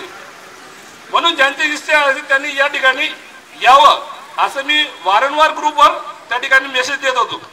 आणि म्हणून बाकीचे आले आणि 33 वर्षानंतर आपली या ठिकाणी भेट झाली. आता कोण कोणाला ओळखत नाही. जे एकमेकांचे कॉन्टॅक्ट मध्ये आहेत, गोरख असेल, मनोज असेल, दीपक असेल, अनिल असेल, ते थोडे लोक असतील एकमेकांना ओळखतात. बाकीचे 33 वर्षांनीच भेटले म्हणजे एकमेकांना जवळ बसून पण ओळखत नाही. आणि खूप लांबून आले. आता एक आपले मीनाताई होत्या, ते पण यदा कदाचित विथ फॅमिली म्हणजे परिवार स्थित आपण कार्यक्रम ठेवू शकतो किंवा हा कार्यक्रम करायचे कारण ते याच्यामुळे सगळ्यांची एकमेकांची ओळख होते. कोणाचे मुलाचे लग्न, मुलगीचे लग्न, कोणाचे दुःख, कोणाचे सुख. आता कोण उच्च पदावर आहे, कोणाचे कुठं काही काम आणलं तर एकमेकांच्या ओळखीमध्ये काम होऊ शकतं. आणि सरांच्या आशीर्वादाने मी आता मराठीचे MA केलं, पण काही माझ्याकडे नशीब पोट असेल म्हणून मी आता साडींचा व्यवसाय करतोय. साडींचा व्यवसाय करतोय. परंतु या ठिकाणी जे मी बोलतोय या बोलायला म्हणजे आयरे करायचे काम नाहीये, परंतु बापूंच्या आशीर्वादामुळे मला मिळालं इथं. आणि म्हणून सगळ्यात मोठा आशीर्वाद बापूंचा मला तो आहे. तर मी कुठेही गेलो तरी बोलायला आठवत नाही, बरोबर. आणि माणसाने जीवनामध्ये रोखोक बोलायचं, समोर बोलायचं, कारण तुम्ही रोखोक बोलल्यानंतर तुमच्या मागे ती कीर्ती जाते. आता समोर बोलल्यानंतर समोरच्या वाटेला खराब आहे, परंतु मागे म्हणेल तो नाही हा जो बोलला त्याला खरं बोलला. म्हणून या ठिकाणी दीपक पण आला, आपला युट्यूबर, आमच्या मामाचा मुलगा आहे तो, तो पण आला. जे लांबून आले असतील आमचे मित्र मैत्रिणी त्यांचे पण आभार. आणि सगळ्यात जास्त म्हणजे आमच्या गुरुवर्यांचे आभार. परत एकदा आभार व्यक्त करतो, कारण सरांनी खूप वेळात वेळ काढून या ठिकाणी हजर राहिले. कारण 33 वर्षानंतर बाकीचे सरांनी एकमेकांना बघितलं नाही, बाकीच्यांची भेट झाली नाही. सर बी विद्यार्थ्यांना ओळखत नाही, सरांना ते सगळंच ओळखतील, त्याबद्दल वाद नाही. यात मी 2 शब्द संपवतो. माझ्या मित्रमैत्रिणी नमस्कार. आम्ही कारखान्यावर राहत होतो आणि एखादी संस्था बंद झाल्यानंतर त्या संस्थेवर अवलंबून असणारे कुटुंब त्यांच्यावर काय विपरीत परिस्थिती निर्माण होते हे आम्ही जवळून बघितलं. संजय कारखाना ज्यावेळेस बंद झाला त्यावेळेस आम्ही ते 10वीला होतो आणि त्याच्यानंतरचं पुढचं शिक्षण त्याच्यासाठी लागणारा पैसा हा आमच्याकडं, आमच्या आईवडिलांकडे उपलब्ध नव्हता. आणि त्या परिस्थितीतनं आम्ही स्वतःच्या म्हणजे हिमतीवर काही गोष्टी आत्मसात केल्या. कुठल्याही आईवडिलांकडे अपेक्षा न ठेवता स्वतः रोजानं कामाला गेलो. बऱ्याच काही गोष्टी केल्यात त्या सांगण्याजोगे, म्हणजे सांगायला गेलो तर दिवस पूर्ण. फक्त शाळेची आठवण एक आहे की 15 ऑगस्ट 26 जानेवारी असला तर आपण सर्व पाटे, त्यावेळेस इस्त्री वगैरे नव्हती, तांब्याची इस्त्री असायची. इस्तो टाकायचा तांबे असायचे गडू, तर त्याच्यात ते आदल्या दिवशी ते कापड धुवायचे आणि पाठी इस्त्री करून प्रभात फेरी निघायची. आता आजकाल ते दिसत नाही, ते चित्र नाहीये, कुठल्याच खेडेगावात नाही, त्यावेळेस होतं. आणि ते राबवणारे हे शिक्षक वृंद होते सगळे. आणि 26 जानेवारी किंवा 15 ऑगस्ट एक वेगळा काहीतरी एक आपलं म्हणजे मनात उत्साह असायचा. उद्या 15 ऑगस्ट 26 जानेवारी नटून थटून आपले कपडे कसे चांगले कोणाचे म्हणजे असं असं. आणि इथं आल्यानंतर काय व्हायचं माहिती का, सगळ्यात मोठं आपण सगळी इथं बसलेलं असायचं आणि नवल भाऊंचं भाषण असायचं. नवल भाऊंचं भाषण असं, नवल भाऊंचं काय माहिती, पुस्तकी ज्ञान असताना माणूस, पुस्तकी किडा. त्यांचं एकच, त्यांचं ज्यावेळेस आता आम्ही राहिले तर नानासाहेबांच्या शेजारी होतो पहिलं, त्याच्यामुळे त्यांचा आमच्याशी म्हणजे संपर्क चांगला होता. तर नाना म्हणजे नवल भाऊंचा एक स्वतंत्र विभाग होता, तिथं त्यांचे पुस्तक असायचे. आणि त्या साईडला त्याची एक लायब्ररी होती, लायब्ररी. आणि त्या ठिकाणी गेल्यानंतर पहिलं आणि पाठीवर लिहून द्यावं त्यांना, पाठीवर. त्यांना कसं आहे ऐकू येत नव्हतं. मग भाषण चालू झालं का आता लोक किती वेळानं संपवतील, सगळ्यांना आवडून जायचं, टाळ्या वाजायची, टाळ्या वाजले बाप्पांना कळायचं कंटाळीत. म्हणजे आपलं कुठेतरी त्यांना सुचलं म्हणजे असं काहीतरी त्यांच्या पद्धतीनं सांगायचे. मग तिथं बरं ठीक आहे थांबायचं. अशा काही बऱ्याच गोष्टी घडल्या. आमचं आता मगाशी अर्चना त्यांनी सांगितलं, आम्ही आकाशवाणी केंद्रावर आपल्या शाळेचं पहिलंच नाटक असेल ते, त्यावेळेस रेडिओ सुद्धा पण करत नव्हतं. अक्षरशः आम्ही कारखान्यावर आहे ना, आयरे दादांचं म्हणजे आमचे जे आता निर्मलाचे वडील आहेत, त्यांच्या दारात रेडिओ लावून फक्त आमचा आवाज, मी काय संवाद बोललो तिथं हे ऐकण्यासाठी मी तिथं कान लावून बसतो. माझं मी कसं पाठांतर केलं होतं, मी कसं बोललोय बघ. म्हणजे एकमेकाला आम्ही ते अशा काही गोष्टी घडल्यात, बऱ्याच आठवणी आहेत. आता तुम्ही सांगतो, सरांनी सांगितलं, सायन्सच्या सरांनी आमच्या साबण तयार केला होता आम्ही, बरं का सर, आठवत साबण तयार केला होता. अशा आणखी साबण तयार करून आणखी काहीतरी वस्तू तयार केली होती. म्हणजे कुठलीही साधनं नसताना या माणसांनी आपल्याला जे काही ज्ञान दिलं ते आता साधनं असून देऊ शकत नाही.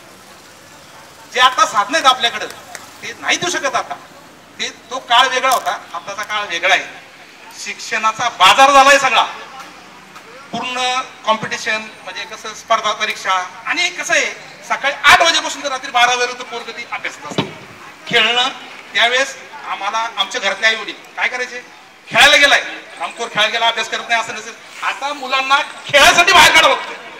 अरे जा हरामखोर खेळायला त्याचा, कारण शारीरिक थोडस हे. अशा काही गोष्टी झाल्या आहेत त्या, बऱ्याच काही आठवणी तिथल्या. GM पाटील सर आपले पीटी शिक्षक होते, त्यांनी आपला जो संघ आहे खो खोचा संघ, इतर काही खेळाचे ज्या हे होत्या त्यांच्यासाठी ते कष्ट घ्यायचे.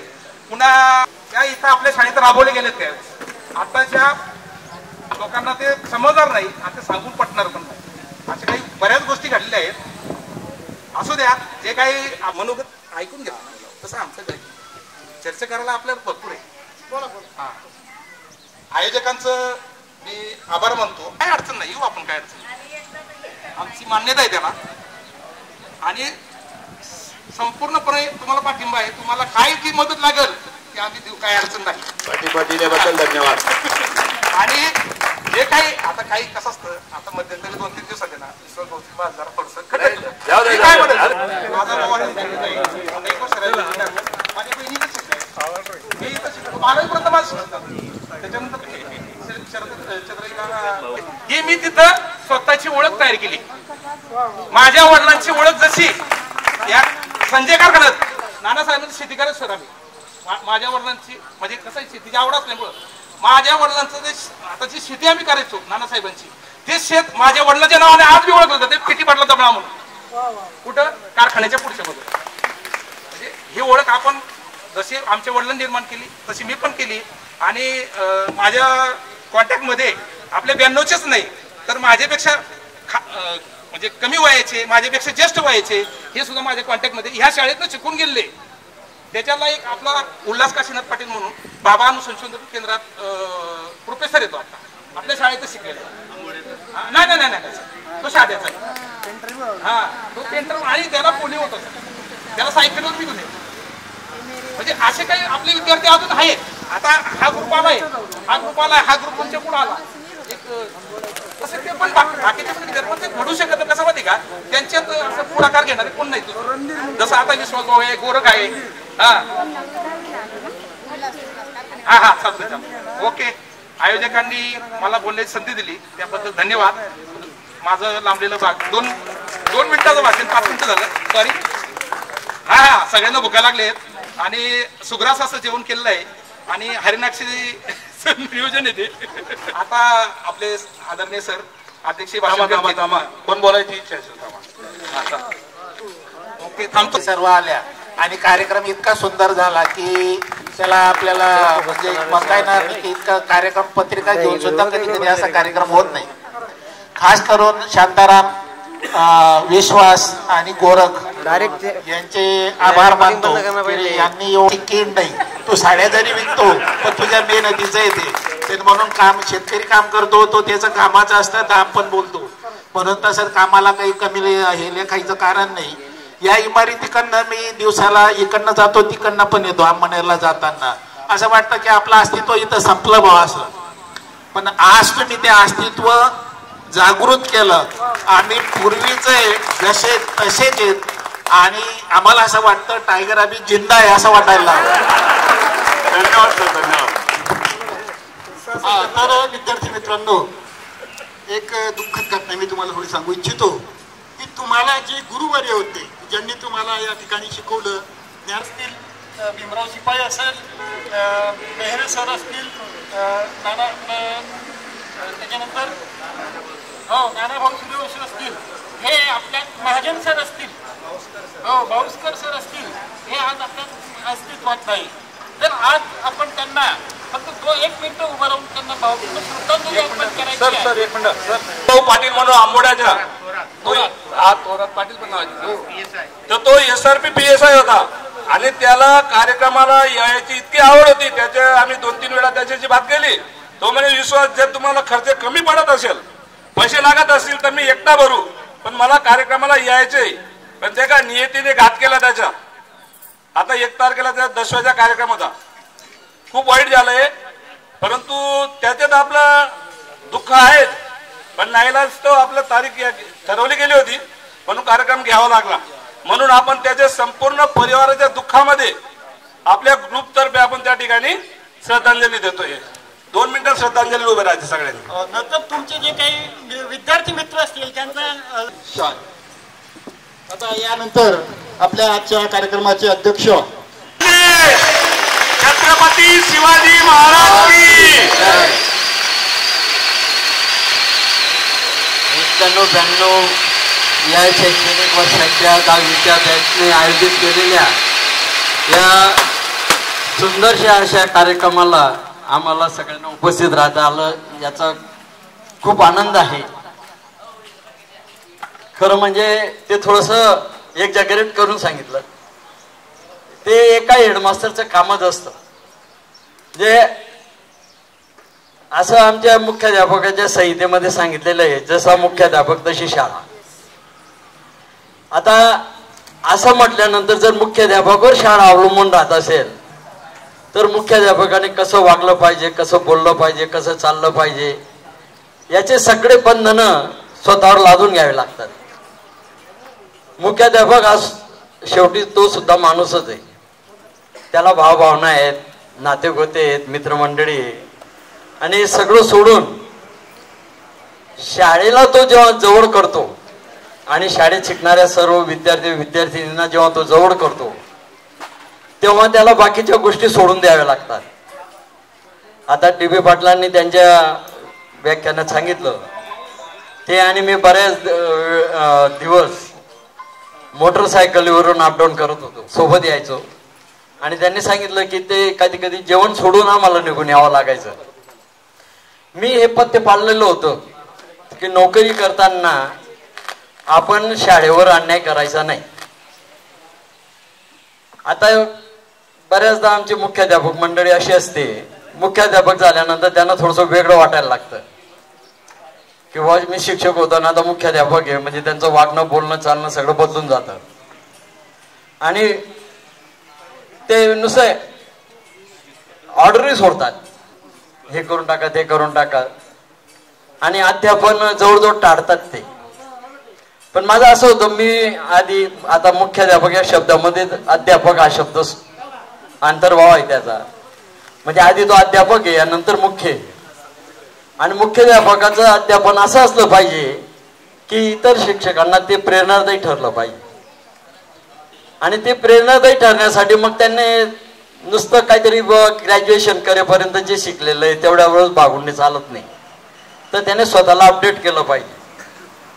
आणि अपडेट करत असताना आता नवीन नवीन ज्या काही संकल्पना पुढे येतात त्यांचा सुद्धा अभ्यास त्याने केला पाहिजे. आणि फुल्ली प्रिपरेशन करूनच त्याने वर्गात स्टँड झालं पाहिजे. आता मला एक वाईट सवय होती, एकदा प्रार्थना झाली, मुलं वर्गात चालले गेले आणि पहिल्या तासाची बेल झाली की मी एक रूळ घ्यायचो, माझ्याकडे एक रूढ असायचा, तो रूढ घ्यायचो आणि राऊंड मारायचो मी. आणि जर एखाद्या वर्गात शिक्षक पोहोचलेला नसेल तर त्या वर्गात स्वतः उभा राहून जायचो मी. आणि त्या वर्गात जे मला काही जमेल त्या विषयाचं त्या विद्यार्थ्यांना विचारून घ्यायचा, कसा पिरियड आहे काय आहे, आणि ते मी शिकवायचा प्रयत्न करायचो. आणि मग 5-1 मिनिटानंतर जेव्हा शिक्षक त्या ठिकाणी कॅटलॉग वगैरे किंवा हे घेऊन यायचे तर त्यांना वाटायचं सर तर आधीच वर्गात आहेत, तर त्यांना ते थोडंसं शरमल्यासारखं व्हायचं, लाजल्यासारखं व्हायचं की आपण उशिरा आल्यामुळे सर इथं तास घेत आहेत. आणि मी त्यांना सांगून टाकायचो, मग सर तुम्ही एक पिरियड आराम करा, एवढा मी घेतो, नंतर मग तुम्ही पुढच्या तासापासून. तर तो शिक्षक इतका खजील व्हायचा, नंतर कधीही वर्गावर लेट जायचा नाही.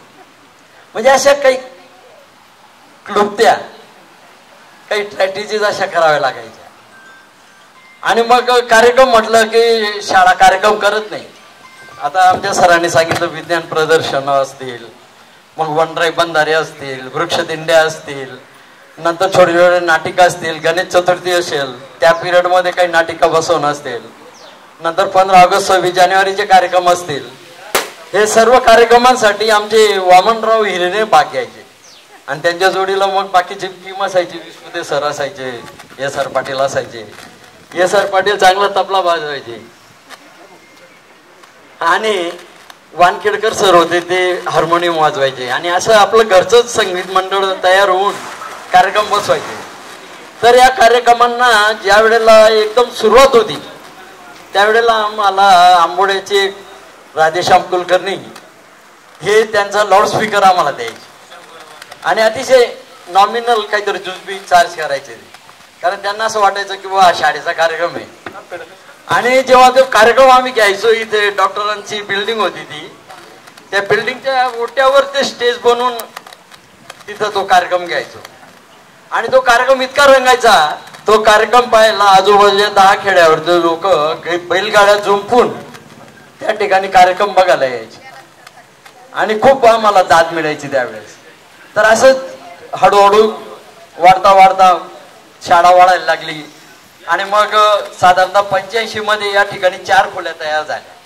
आधीची तर परिस्थिती आहे माहिती तुम्हाला, नानासाहेबांचं जुनं घर होतं, पुढे असं सळ्यांचं त्याला फाटक राहायचं, त्या ठिकाणी 8वी आणि आमचं ऑफिस राहायचं आणि 5वीचा वर्ग प्रकाश आप्पाच्या घरात. तर अशा विपरीत परिस्थितीमध्ये त्यावेळेला शाळा चालायची आणि कोणी अशी तक्रार केली नाही की बा आम्हाला चांगलं बसायला जागा नाही किंवा आम्ही खाली बसतो वगैरे, असं काहीच नाही. आणि विशेष म्हणजे विद्यार्थ्यांमध्ये एवढा उत्साह असायचा की जेव्हाही बोलवायचो आम्ही त्यांना, मग 10वीचे बॅच असेल त्यांना जर आम्ही सकाळी 9ला बोलवलं, 9 ते 10 गणिताचा तास आणि 10 ते 11 इंग्रजीचा जादा तास, असं त्यावेळेला आपण आयोजित करायचो. आणि विद्यार्थी म्हणजे वर्ग फुल व्हायचा, असं नाही की बाबा जादा तास आहे मग कशाला जायचं. आणि म्हणून विद्यार्थी घडत गेले. कारखान्याचे विद्यार्थ्यांचे कारखाना बंद झाल्यानंतर जी परिस्थिती झाली त्याच्यानंतर मग बऱ्याचदा शाळा त्यांना मदत करायची, मग परीक्षा फी भरायची असेल किंवा इतर ठिकाणी काही कुठे विद्यार्थ्यांना पाठवायचं असेल, नंतर युनिफॉर्म्स असतील, पुस्तकं असतील, वह्या असतील, अशी जी काही मदत शाळेला करता येईल ती मदत करायची. आणि प्रत्येक शिक्षक सुद्धा इतके ऐकून होते. एखाद्या शिक्षकाला जबाबदारी सोपवली की ते कितीही त्रास झाला तरी ते पार पाडायचे. आणि म्हणून शिक्षक घडत गेले, विद्यार्थी घडत गेले, परिसर घडत गेला आणि एक नाव झालं मग की नवनगरची शाळा.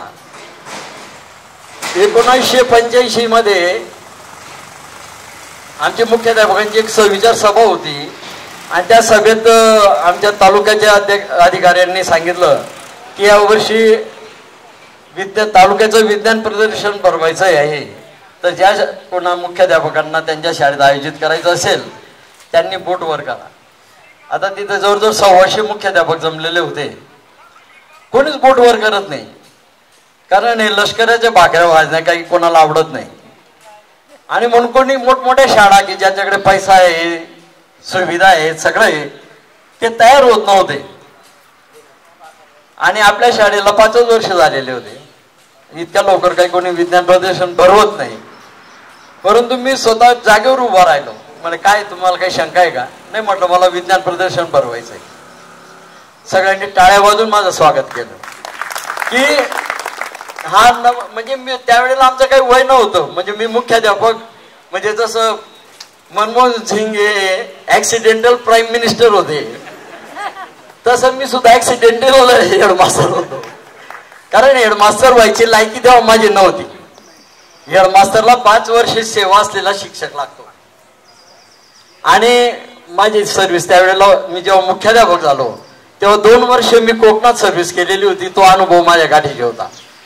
आणि ते मी भिवंडी तालुक्यामध्ये वज्रेश्वरी नावाचं गाव आहे, तिथं मी 2 वर्ष सेवा केलेली होती. त्या 2 वर्षाच्या बेसवर मग संस्थेने माझ्या नावाचा ठराव केला आणि मी मुख्याध्यापक झालो. पण मुख्याध्यापक होऊन मला मुख्याध्यापकाचे फायदे मिळायचे नाही. म्हणजे मला सॅलरी मिळायची नाही तेवढी, आणि मला काम मात्र शिक्षकाचंच करावं लागायचं. म्हणजे 30 पिरियड मला घ्यावेच लागायचे. एक्स्ट्रा हेडमास्टरचंही काम करावं लागायचं आणि पगार मात्र शिक्षका इतकाच होता. परंतु शाळा अशी लवकर वाढत गेली. 5 वर्ष, नवीन 3 वर्ष झालं. 10वीची पहिली बॅच गेली. पहिल्या बॅचचा फागणे सेंटरला 75% आपला निकाल लागला होता. आणि त्यानंतर मी रितसर हेडमास्टर झालो आणि त्याच वर्षी विज्ञान प्रदर्शन अतिशय यशस्वी करून दाखवलं. तर या ठिकाणी जे लोक आलेले होते बाहेर खेड्यावरनं, तर तालुक्याला काही कोणी जेवण वगैरे देत नाही.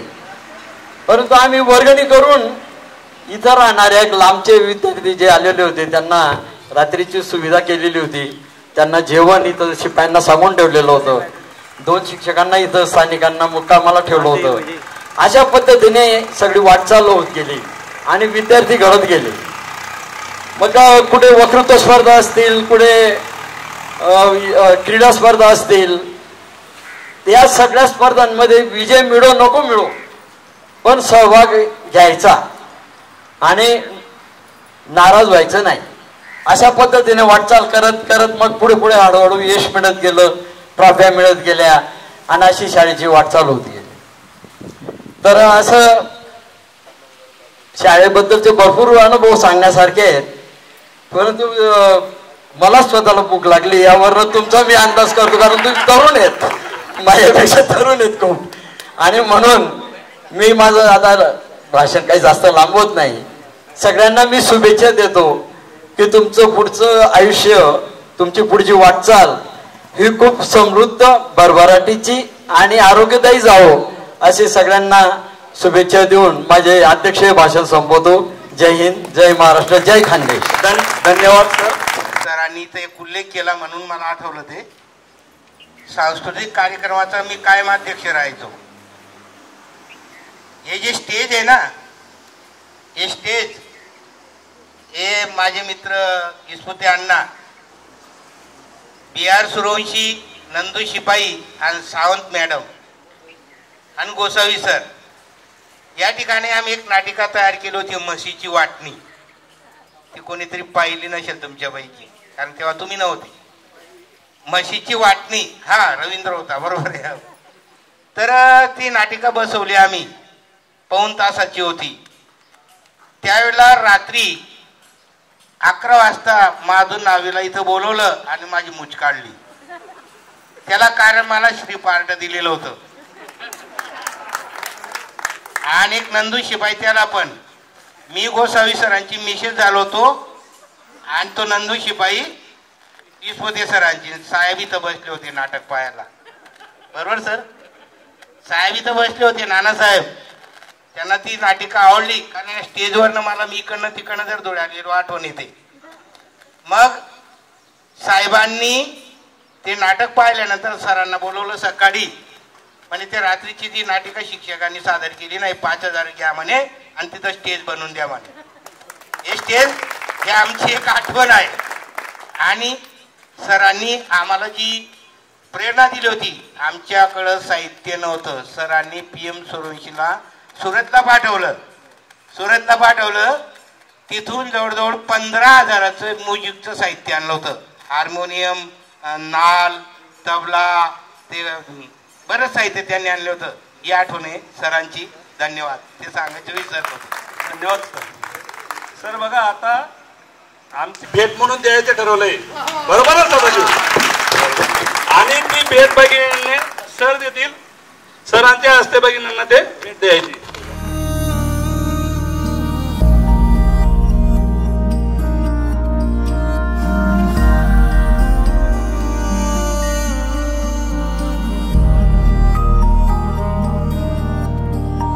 भेटली तू पुन्हा कानवी भासली तू मला सांगना शब्दना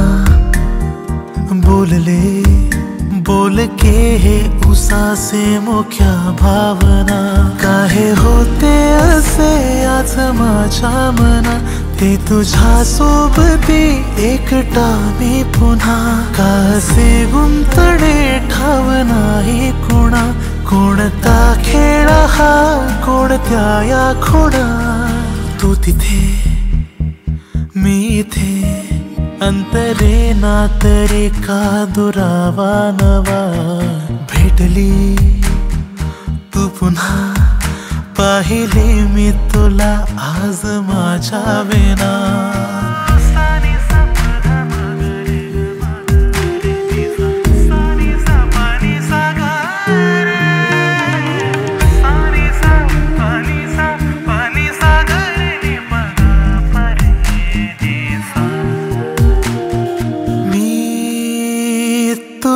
पाहता का गुंग होतो असा तू दंग होता जरा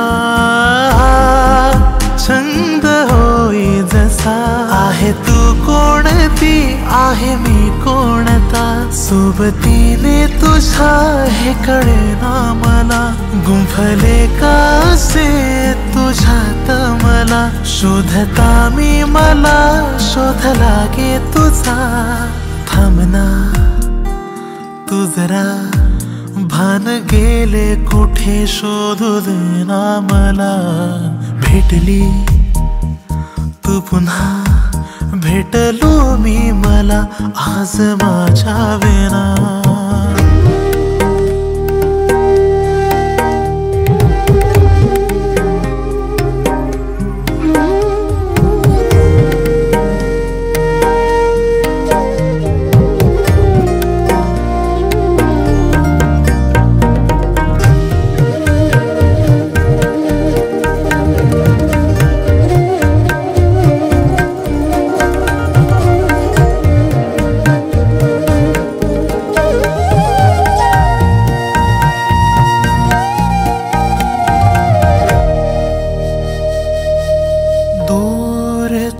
जाता मना हुर हुर काता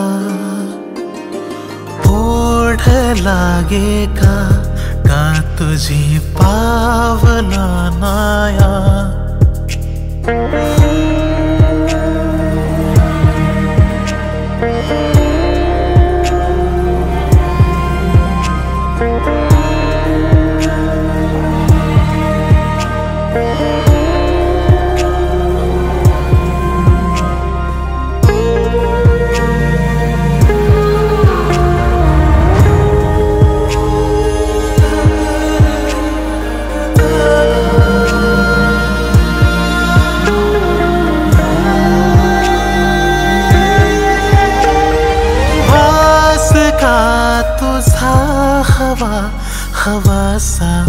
या मना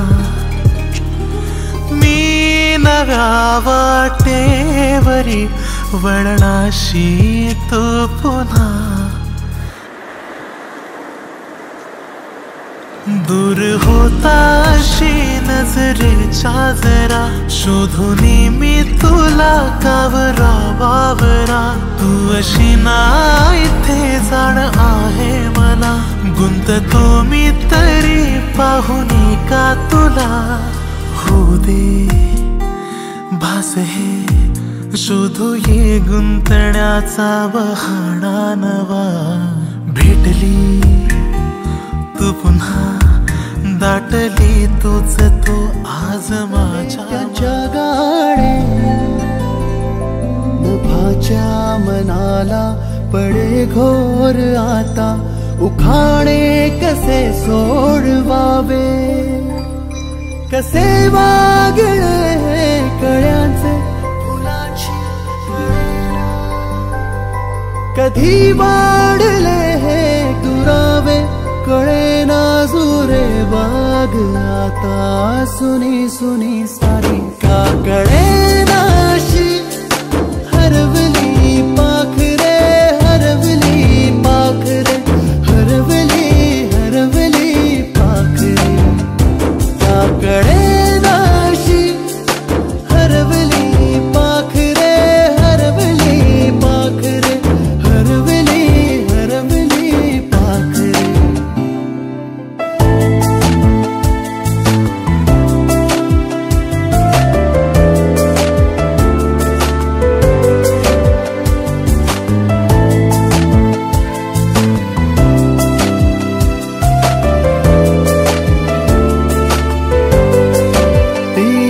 खळवेळी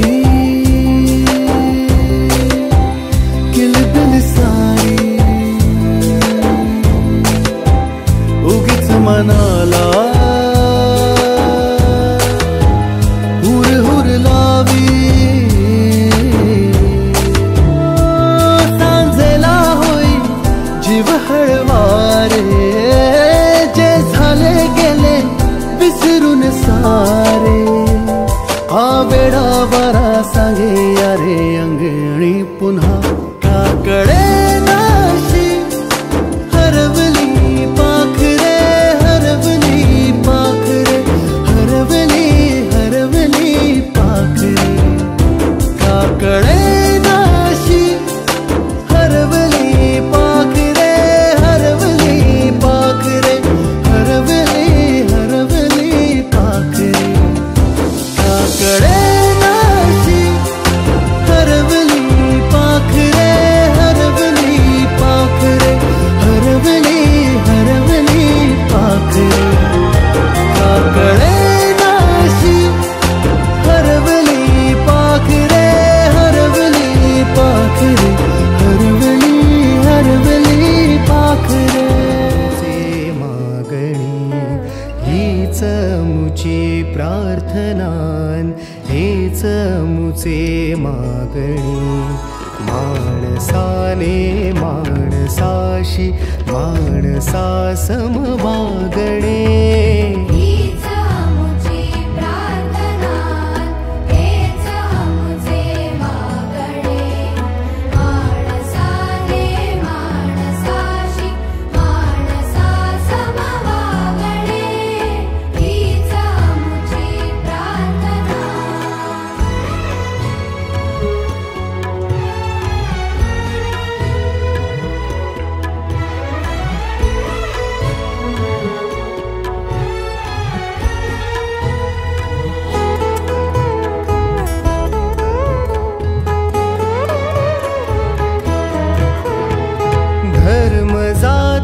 प्रांत भाषा द्वेष सारे संपू दे धर्म जाती प्रांत भाषा द्वेष सारे संपू दे एक निष्ठा एक आशा एक रंगी रंगू दे पुन्हा पसरो मनावर शुद्धतेचे चातडे माणसाने माणसाशी माणसा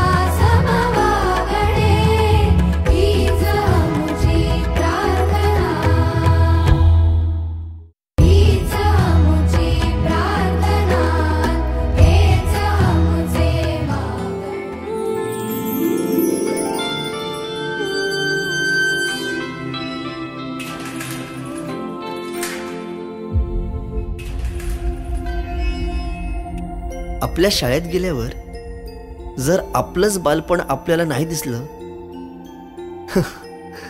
तर मग काय शाळेचे दिवस जगलात.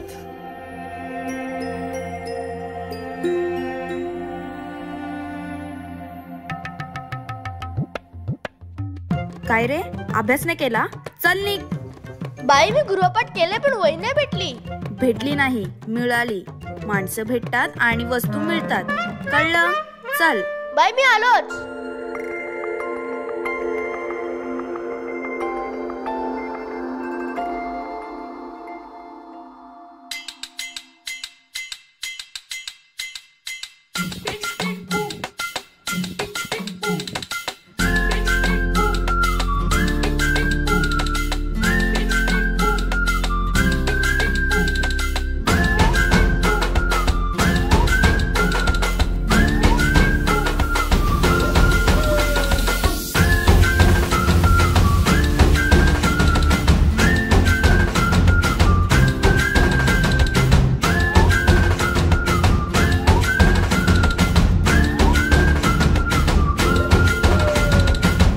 रडत आलो जिथे गेलो रडू नाही, घडत घडत गेलो जिथे रोज धडपडूनी, चुकलो जिथे मस्ती करून थकलो कधी नाही, मार खाऊन मॅडमचा शिकलो बरच काही. ती गोड आठवण ते रम्य बालपण आज पुन्हा वाटे हवे.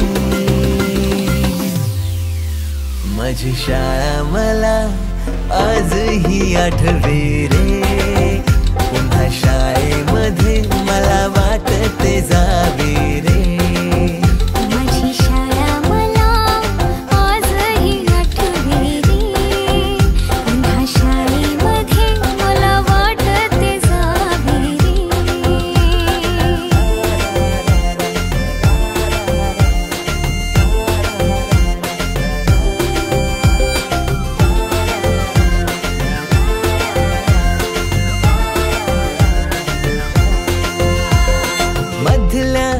सुट्टीला डब्बा खायची मजा,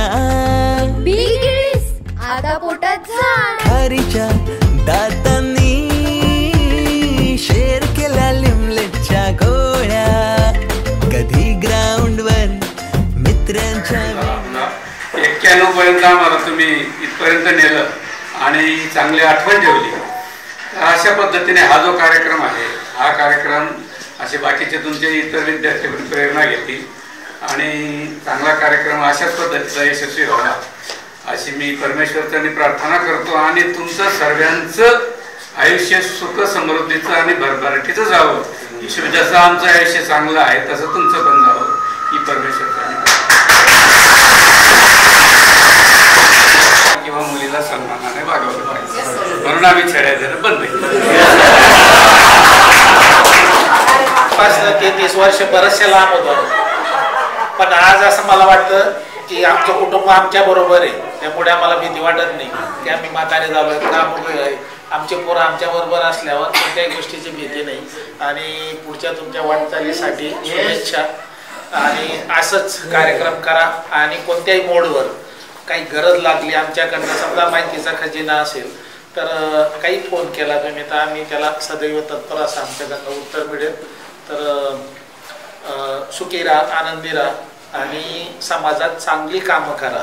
कुठे कुठे काही अडचणी असतात, विकास त्यांचं भांडण चालू आहे म्हणून आपला कसाला हस्तक्षेप त्याच्यात, तर तसं नाही करायचं. आपल्याकडनं जे ज्ञान आहे त्या ज्ञानाचा उपयोग करून त्यांचं काही सोडवता आलं तुम्हाला तर तो प्रयत्न घ्या. कारण समाज आज अतिशय वाईट वळणावर चाललाय. 10वीचा मुलगा 10वीच्या मुलाचा खून करतो, जळगाव मधली घटना. तर असं होऊ नये याच्यासाठी आपण चांगल्या गोष्टींना प्रयत्न करा. माझा लेकरू बाळा संघ भक्ताचा तर हा जो 33 वर्षाचा कालखंड गेला आणि आता तुम्ही आमच्यापेक्षा आता संसाराला लागलेले आणि म्हणून तुमच्या मुलांकडे चांगले संस्कार द्या. त्यांच्याकडनं चांगली मराठी भाषा अक्षर चांगलं सुधरवा आणि तुमची पुढील आयुष्य सुखाचं समृद्धीचं जावं असे मी परमेश्वराकडे प्रार्थना करतो. एवढं आपले मुख्याध्यापक घेतला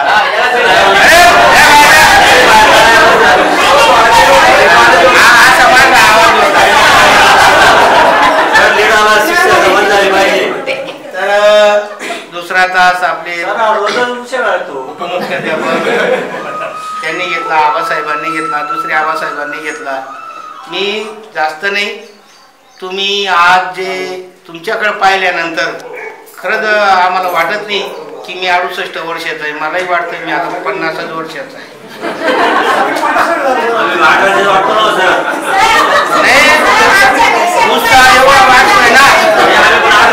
आणि आबांनी एक संकल्पना मांडली, डीबी आबांनी. हा जो एक ग्रुप तयार करा 91-92चा, त्याचा फायदा असा आहे, तुम्ही आम्हाला इन्व्हॉल्व करा, त्याच्यात घ्या, तुम्ही एकत्र सगळं राहा.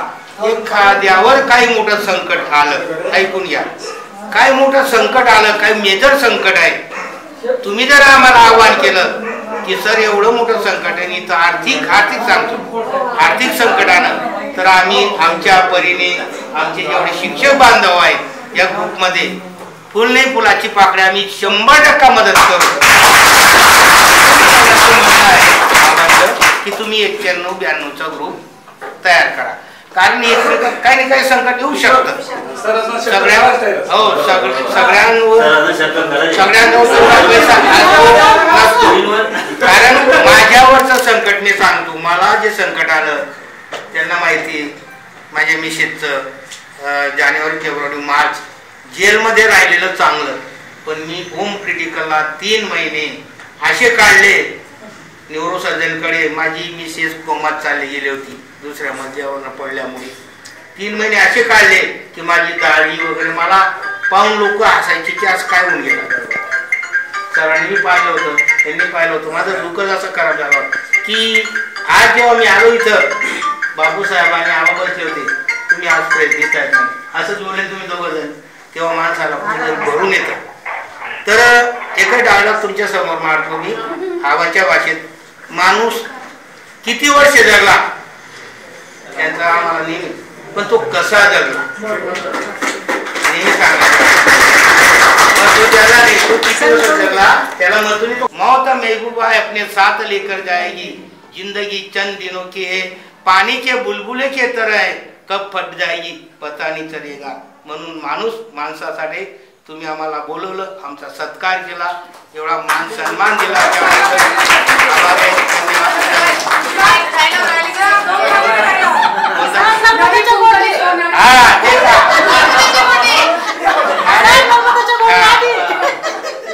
तुम्हाला एवढं मी शिकवलं, एक उत्तर देता येत काय नर्मदेचे कोटे